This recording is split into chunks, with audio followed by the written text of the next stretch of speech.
Hi, Smirconishers. Welcome back to smirconish.com.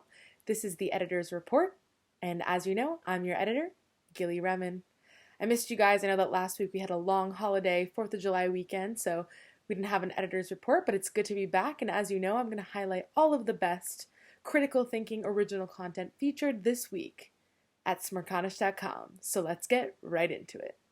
First up, we have John Thomas with a piece called Trump's Republican Party Abandoned GOP Principles, discussing how the Republican Party has shifted ideologically from what it used to be only about 10 years ago to what it is today, and talking about that transition.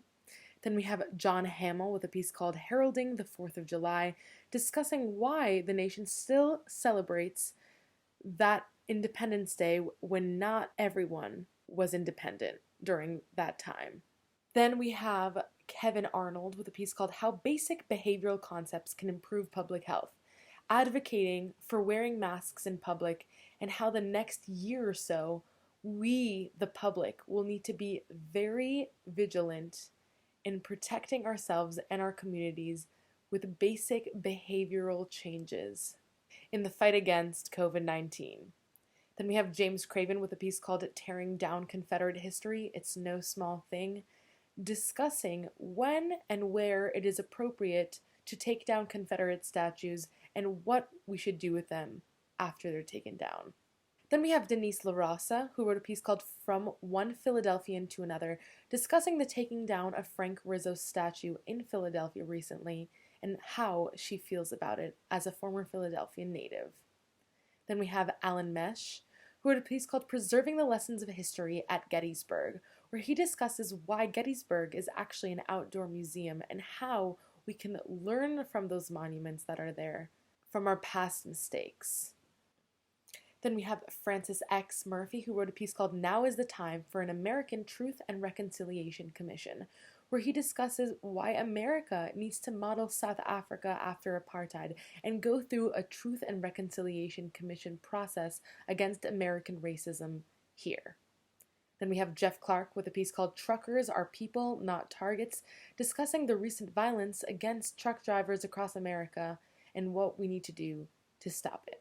Then we have John Coughlin with a piece called Campaigning on the Economy in Post-Pandemic 2020, where he discusses how politics and economics need to come together to beat COVID-19 and its effects in the economy.